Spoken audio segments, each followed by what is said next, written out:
Dear investor, as expected, equity markets continue to be very volatile.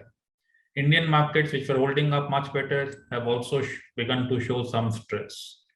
When this period started, Indian economy was in a good shape. We had a combination of low interest rates, high forex reserves, and strong economic growth. Retail interest was high, and the stock market was sustaining. Retail has been coming in a structural manner, and this was enabling our stock market correlation with the West to reduce, giving everybody some amount of diversification benefits. Now, oil prices had increased, but buoyant IT exports and FDI, that had accelerated reserve accretion, and we started the whole period in a very, very healthy situation. However, as the stress period has elongated, there is some impact on Indian macros as well, and as we go forward, we will dwell more on it. The uncertainty on the duration of stress is impacting market sentiment. The reason for this stress, which is mainly high oil prices as far as India is concerned, and maybe to some extent supply chain disruptions, which has worsened on account of zero COVID tolerance in China, is worsening. And has continued. Oil prices are high on yes, Russia-Ukraine conflict and the oil-related sanctions, which have taken place presently and in the past with Iran and Venezuela, for example, and the reluctance of OPEC to increase production. US has also curtailed expansion of shale oil. And this has not permitted the oil markets to function normally. Now, in times like these, policy response would decide the short period course of the market. High inflation is forcing policymakers' hand. Inflation, which was believed to be transitory, is now seen to be more embedded. US, which, for example, is seeing almost full employment, is hence okay to probably slow down the economy. I think Indian stance would be different. We would also see tightening, but given the fact that we are still to achieve full employment, there is a section of the population which is not doing well. We have seen a K-shaped recovery. Because of our growth imperatives and lower monetary expansion to start with, we would probably witness lower amount of tightening versus the West, while that could also change if the stress period elongates. Longevity of stress is hence a very important thing. In the first round of stress itself, we have noted that countries which may be competing with India in various spaces, for example, Turkey, China, Sri Lanka, Thailand, and Pakistan, have all seen some amount of stress and have seen sharp depreciations in their currencies. Some countries have defaulted and have needed IMF interventions, for example. Longevity of stress is hence important. Apart from, of course, coloring the views of the central bankers, sector outlook gets colored as well. For example, globally linked sectors like IT, which are promising strong growth over financial 23 and 24. Well, if the stress period elongates and the growth outlook in the West gets impacted, would definitely come under a bit of a cloud. Banks would benefit in the short period by better credit offtake. They have spaces to do more business. However, and of course also higher names as interest rates expand. But if the stress period expands, maybe they will have to encounter potentially higher NPAs. To sum up, a shorter period of stress does very little to impact the earnings outlook, but a longer period of stress would impair it. It's seen on other parts of macros as well. Rupee was stable. Now, as reserves have dropped below 600 billion, we have seen some amount of rupee weakness as well. In a situation where it's the domestic money which is primarily buying Indian stocks, some rupee depreciation may not be negative. It is good for corporate margins and profits. So, but yes, it does show some amount of macro stress. Government has come in. We started the period, like I said, in good health. But government can do only as much. It has tried to shield the weaker sections. It has lowered taxes on fuel and cooking gas, given the strong tax inflows. It's also sought to reduce prices of commodities by putting in some export duties. Imposition of that kind of a tax would impact profitability of steel companies negatively. They were supposed to be large capex providers going forward, and if this thing continues for too long, maybe some amount of capex would need to be staggered or maybe pushed deeper into the future. Ban on agri exports once again brought down wheat prices, but may lower the rural share. So, this is how it is. While overall, whatever the government has done would bring down inflation. We remain hopeful of the situation improving from here on.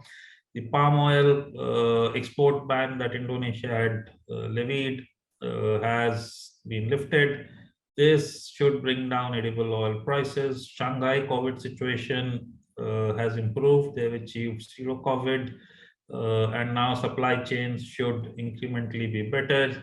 And who knows, Russia Ukraine started quite suddenly. It could end suddenly if the objectives of the war are met.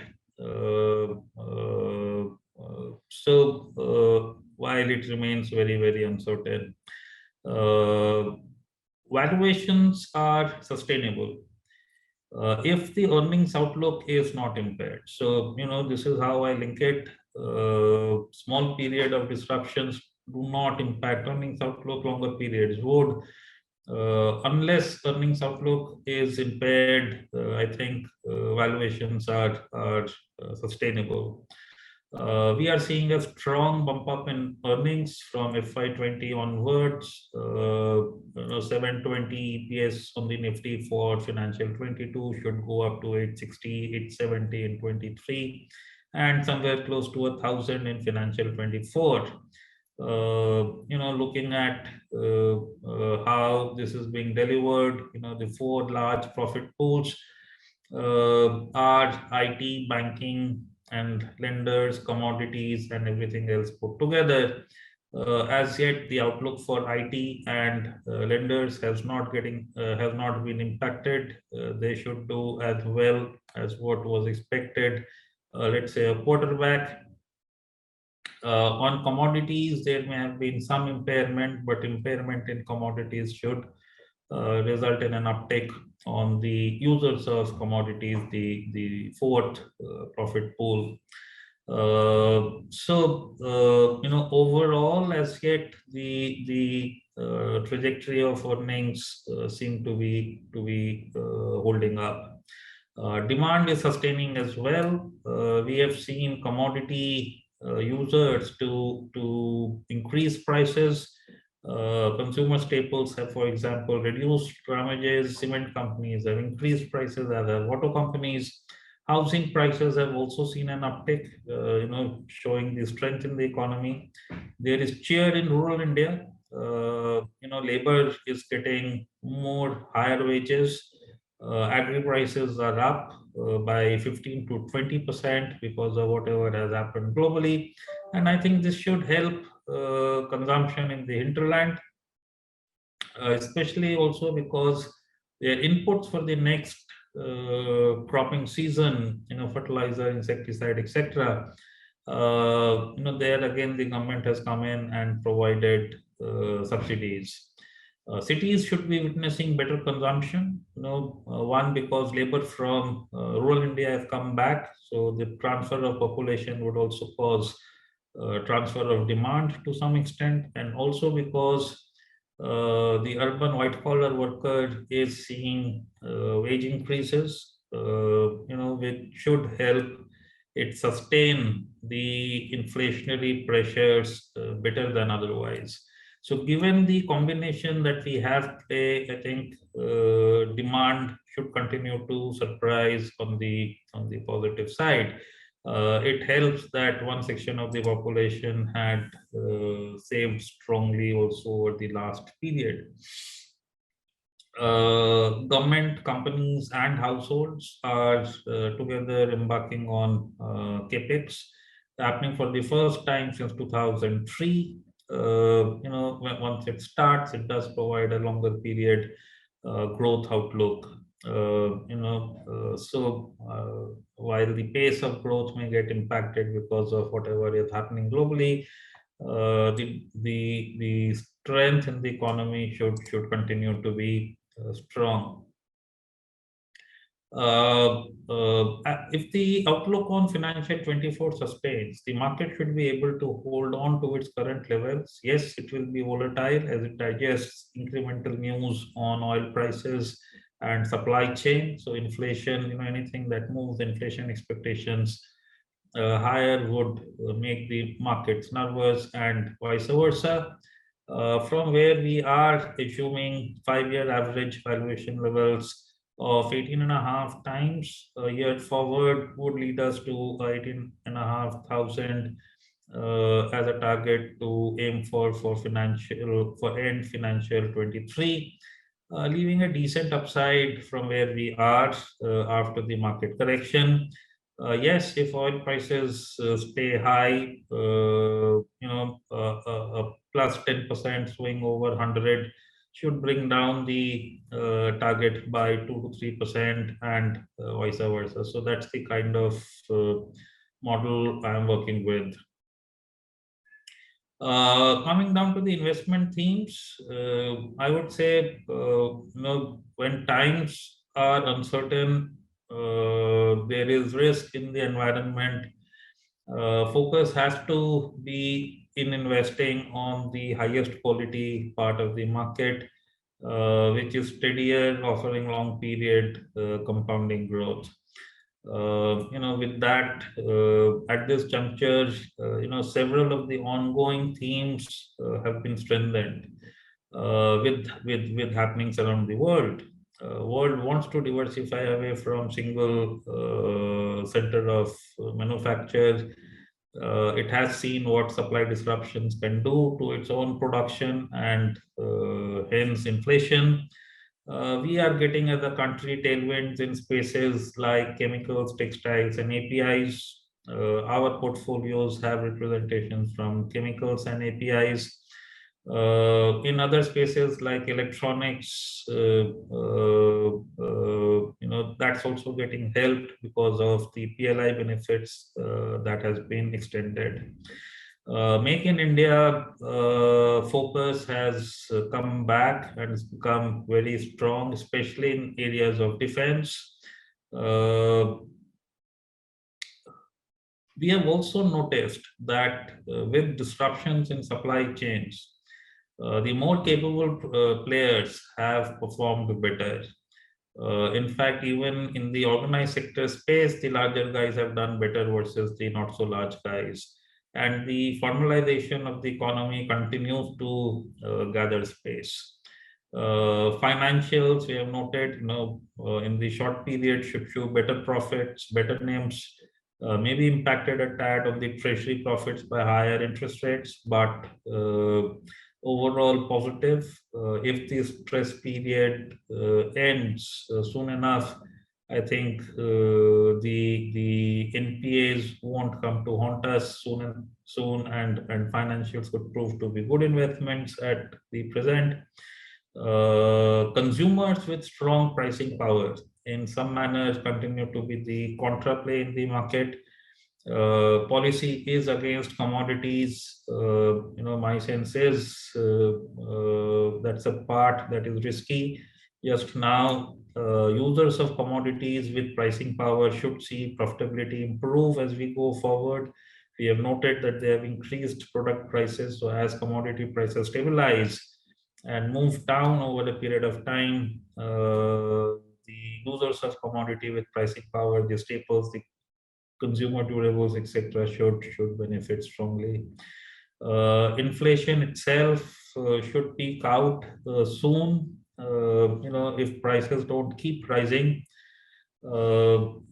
in fact, they could fall. So I'm saying if they don't keep rising, if they stay where they are today, next year, same period, we would have very little inflation.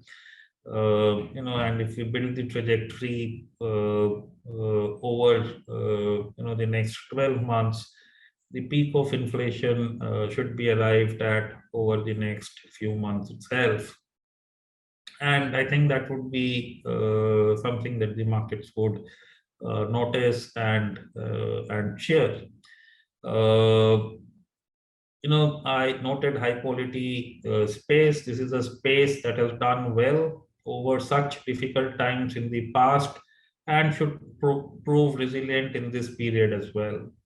With valuations now at long period averages, lower than 5-year averages, I guess investors should expect long period performance from the markets as well. If they stay invested at these levels for the long term. Thank you and happy investing.